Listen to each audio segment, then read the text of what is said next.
నమస్తే, welcome to HS24 news. నేను రేఖ. ఇవాల్టి అప్డేట్స్ చూద్దాం. భారత వాతావరణ విభాగం కీలక అప్డేట్ను విడుదల చేసింది. ఏప్రిల్ 9 నుంచి ఏప్రిల్ 12 వరకు ఆంధ్రప్రదేశ్, తెలంగాణ సహా పలు దక్షిణాది రాష్ట్రాలకు వర్ష సూచన ఉందని వెల్లడించింది. పలు చోట్ల పిడుగుపాటు సంభవించే అవకాశం ఉందని, ప్రజలు అప్రమత్తంగా ఉండాలని హెచ్చరించింది. గంటకు 40 నుండి 50 కిలోమీటర్ల వేగంతో గాలులు వీస్తాయని పేర్కొంది. ఏపీ పునర్విభజన చట్టంలో అపస్కృత అంశాలపై కేంద్ర ప్రభుత్వం దృష్టి సారించింది.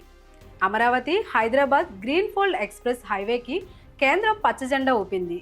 డిపిఆర్ రూపకల్పనకు చర్యలు ప్రారంభించాలని కేంద్ర హోంశాఖ ఆదేశించింది. మరికొన్ని సమస్యల పరిష్కారాలకు ఆయా శాఖలకు ఆదేశాలు జారీ చేసింది.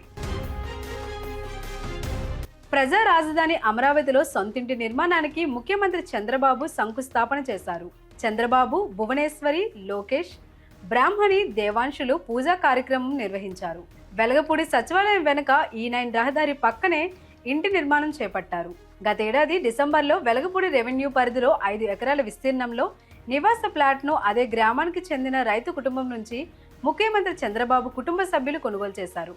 ఇటీవలే ప్లాట్ రిజిస్ట్రేషన్ ప్రక్రియ కూడా పూర్తయింది. G+1 మోడల్లో సొంతింటి నిర్మాణానికి సీఎం శ్రీకారం చుట్టారు.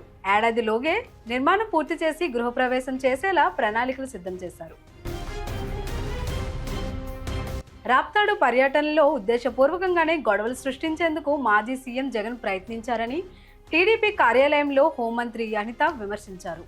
2 రోజుల నుంచే పక్కా ప్రణాళికలతో వ్యవహరించారన్నారు. గొడవలు జరిగే అవకాశం ఉందని నిఘా వర్గాలు సమాచారంతో 1100 మంది పోలీసులతో భద్రత ఏర్పాటు చేసినట్లు తెలిపారు.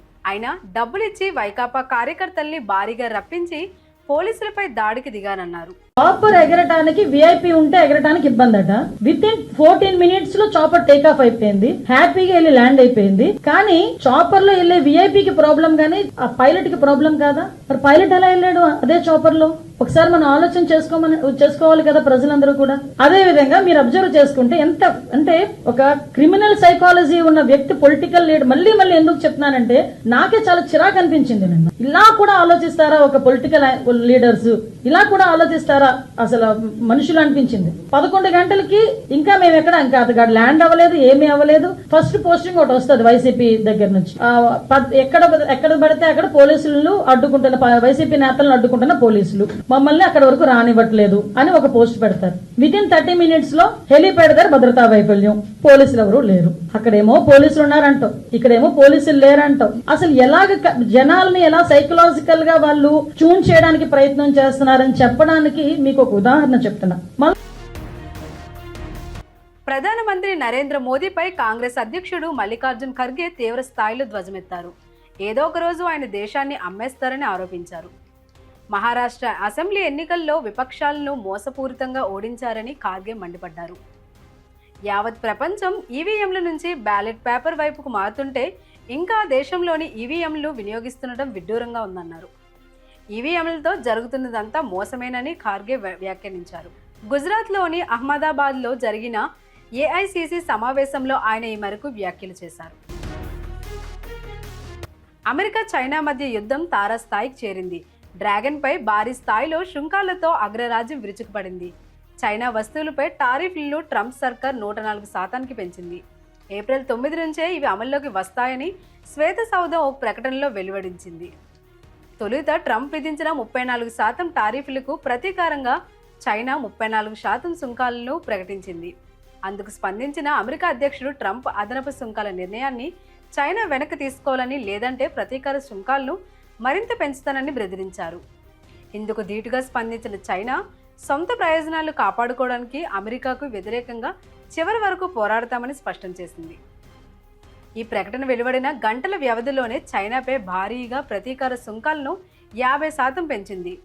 దీంతో చైనా వస్తువులపై విధించిన సుంకాలు 104% చేరాయి.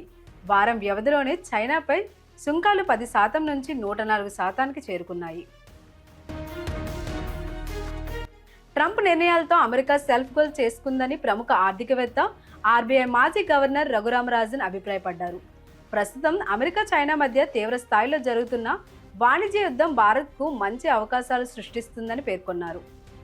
అతిపెద్ద ఆర్థిక వ్యవస్థలు తలపడినప్పుడు వాణిజ్యంలో కొంత అస్థిరత ఉంటుందని తెలిపారు. ఈ సమయంలో భారత్ సరైన నిర్ణయాలు తీసుకుంటే లబ్ధి పొందుతుందన్నారు. ఆయన ఓ ఆంగ్ల పత్రికలో మాట్లాడుతూ ఈ వ్యాఖ్యలు చేశారు.